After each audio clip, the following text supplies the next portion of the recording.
අද අපි දේවදයාවේ ඉරුදින කියන මේ ලස්සන මංගල්‍ය සමරද්දි මම ආරාධනා කරනවා මගේ දේශනාව තනියම කරන්න කම්මැලි හින්දා මෙතන ඉන්න පූජා උදව් වෙන ළමයෙක්. ඔය මැද ඉන්න ළමයා එන්නකො මේ මයික් එක ගාවට. තරුෂනේ. තරුෂගෙන් මම පොඩි ප්‍රශ්නයක් අහන්නම් පුතේ. ලේසි ප්‍රශ්නයක්. ගෙදර ඔයා ඉඳද්දි ඔයාට ආරංචියක් හම්බෙනවා ගමේ ඉන්න ග්‍රාම නිලධාරී තුමෙක්ද තුමියෙක් හරි කවුරු හරි කෝල් එකක් දීලා කියනවා පුතේ ඔයාගේ නමෙන් ශිෂ්‍යත්වයක් ඔයාට හම්බෙලා තියෙනවා රුපියල් ලක්ෂ 10ක කැමතිද ගන්න එන්න කියලා. කැමතිද? කැමති. ඊට පස්සේ කියනවා මේ ශිෂ්‍යත්වේ ඕන්නම් වයස අවුරුදු 50න් පස්සෙත් ගන්න පුළුවන් කියලා. කැමතිද? කැමති. 50 වෙනකන් ඉන්නවා දැම්මම ගන්නෙ නැහැ. දැම්මම ගන්නවා. හරි. එහෙනම් මේ පැත්තට යන්න. අද තුරිබලේ අල්ලපු එක්කෙනා එන්න බලන්න ඉස්සරහට.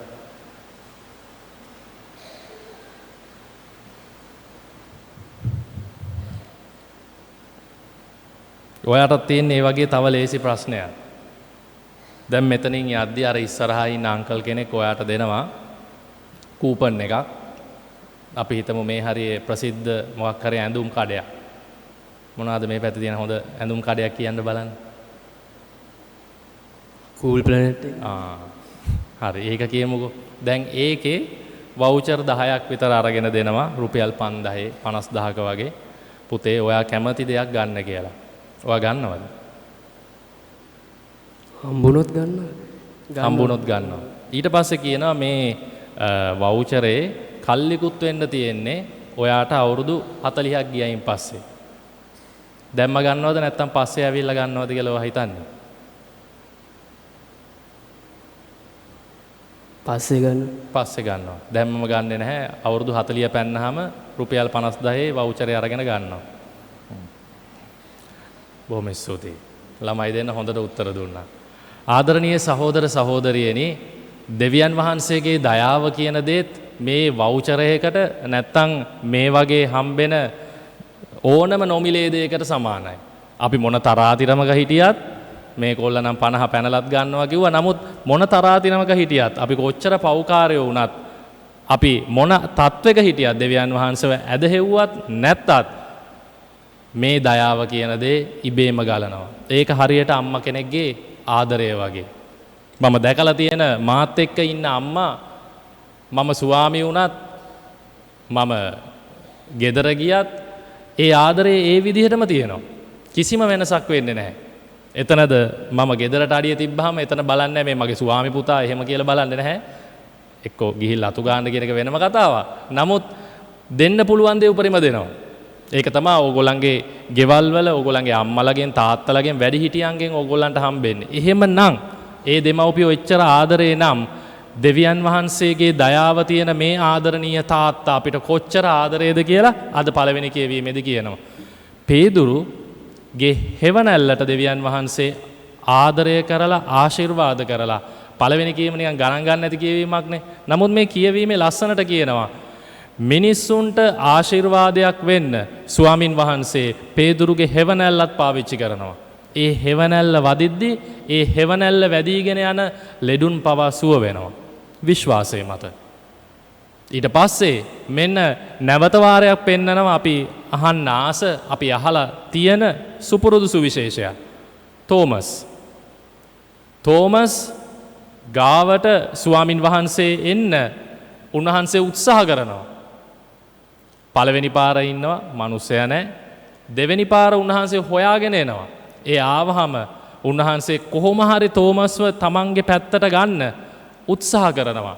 තෝමස් ඔබ කිව්වා මගේ ඇඟිලිවල අත තිබ්බොත් මගේ අතේ ඇඟිලි බැලුවොත් ඊට පස්සේ මගේ වන කැලල් බැලුවොත් විතරයි විශ්වාස කරන්නේ. ඇවිල්ලා බලන්න.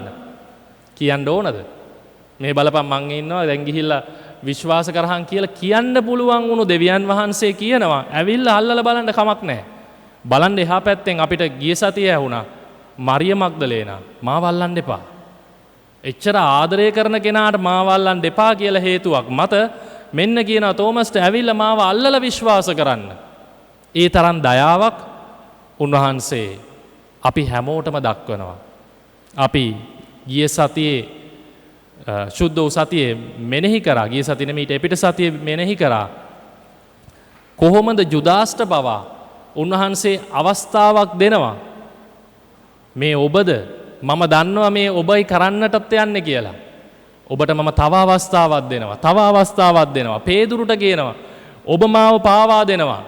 මම තව අවස්ථාවක් දෙනවා. ඒ තරම් උන්වහන්සේගේ දයාව මිල කරන්න බෑ. ඒ තරම් උන්වහන්සේගේ දයාවට සීමාවක් නැහැ. ඒ හින්දා තමා උන්වහන්සේ අවුරුදු ගානකට පස්සේ මේ ඊයේ පෙරේදා වලලා දාපු ඊයේ පෙරේදා අපි ඔක්කොම ටීවී එකේ බලපු මේ පාප්තුමාවත් භාවිතා කරන්නේ උන්වහන්සේගේ මේ කරුණාව කියන දේ ඉස්සරහට අරන් යන්න. දේව ධාර්මික ඒ ශාස්ත්‍රූවරුන් මේ ගැන ලියලා තිබ්බට මේ දෙවන වතිකාන කතිකාවත් එක්ක තමයි මේ කරුණාව කියන දේ සභාවට එන්නේ. සභාව හුඟක් වෙලාවට තිබ්බේ මෙන්න වරප්‍රසාද තියෙනවා මෙන්න දඬුවම් තියෙනවා. උඹලා වරප්‍රසාද ගන්න නැත්තම් මෙන්න දඬුවම් ටික දෙනවා කියලා. නමුත් මෙන්න සභාව පොඩ්ඩක් එහාට මෙහාට කරකෝලා පෙන්නනවා. ඇත්තටම දෙවියන් වහන්සේ අපිට පෙන්නන මේ විශ්වීය සභාවේ දඬුවම් ඒ වගේම දීමනා තියෙනවා වුණාට ඇත්තටම මේ දඬුවම් වලින් කරන්නේ මිනිස්සුන්ව සභාව වෙත ලං කරනවා මිසක් මේ සභාවෙන් ඈත් කරන්න නෙමෙයි මේ තියෙන දීමනා දෙවියන් වහන්සේගේ කරුණාවෙන් හම්බෙන දීමනා බලවන්ත වැඩි මේ කරන දඬුවම් වලට වැඩි. මේ දේ අපි පටල ගන්නට හොඳ නැහැ. සමහරක් වෙලාවට අපේ ජීවිතේ අපිට ඒ දේ හිතෙන්නත් පුළුවන්. අපේ ජීවිතේ ප්‍රශ්න කරදරෙද්දී අපිට අද මෙහෙම ඉරිදා පූජාවට එද්දී අනේ දෙයනේ හෙට වැඩට යන්න තියෙනවා කියලා හිතුණත් හෙට ඉස්කෝලේ තියෙනවා කියලා හිතුණත් හෙට මෙන්න මේ දේවල් කරන්න තියෙනවා තාමත් මගේ ප්‍රශ්න මෙතනමයි කියලා හිතුණත් අද ස්වාමින් වහන්සේ අපිට ආරාධනා කරනවා හිතලා බලන්න එච්චර දේවල් තියෙද්දිත් දෙවියන් වහන්සේගේ කරුණාව දෙවියන් වහන්සේගේ ආදරය කොච්චර ලොකුවට අපිට බලපානවද කියලා මේ මොහොත වෙනකොටත් උන්වහන්සේගේ කරුණාව අපිට දැනිලා නැත්නම් අද මේ සමරන මංගල්‍යේ අපිට තේරුමක් නැහැ. උන්වහන්සේගේ කරුණාව හින්දා අපි මේ දිව්‍ය පූජාවට සහභාගී වෙනවා.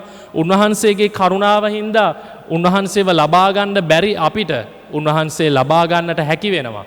උන්වහන්සේගේ කරුණාව නිසා මේ ලබා ගන්න දෙවියන්ව අපිට ගිහිල්ලා තව කෙනෙක්ට දෙන්න පුළුවන් හරියට අර පේදුරුව දෙවියන් වහන්සේ පාවිච්චි කරා වගේම අපිවත් උන්වහන්සේව පාවිච්චි කරනවා කියන ඒ ලස්සන සිතුවිල්ල ඒ ලස්සන ඇදහිල්ල අපි ගාව නැත්නම් අද මේ සමරන මංගල්‍යේ කිසිම පළක් නැහැ. එහෙමනම් ආදරණීය සහෝදර සහෝදරියනි මම ඔබට ආරාධනා කරනවා හිතලා බලන්න. අර පොඩි ළමයි දෙන්නට හම්බුණා වගේ අපිටත් උන්වහන්සේ මිල කරන්න බැරි වවුචර් දීලා තියෙනවා. අපිටත් උන්වහන්සේ ගණන් කරන්න බැරි මුදල් දීලා තියෙනවා. ඒවා නෝට්ටු වලින් වෙන්න නැති වෙන්න පුළුවන්. ඒවා සමහරක් වෙලාවට අපිට මෙහෙම කරලා අල්ලන්න බැරි වෙන්න පුළුවන්. නමුත් හිතලා බලන්න දෙවියන් වහන්සේගේ දයාවෙන් ඔබට මට මේ මොහොතේ හෙට නෙමේ මේ මොහොතේ ඔබට මට ලැබිලා තියෙන දේවල් මොනවද කියලා. ඒ ගැන භාවනාත්මකව අපි සුළු මොහොතක් ස්තුතිවන්ත වෙමු. ඒ වගේම අපි කියමු ඒ හම්බෙලා තියෙන කරුණාව අපි අපේම කරගෙන ඒ දේවල් අනිත් අයත් එක්ක බෙදා ගන්න අවශ්‍ය වරප්‍රසාදය පේදුරුට දුන්නා වගේම අපිටත් ලබා දෙන්න කියලා නිහඬව යාඥා කරමු.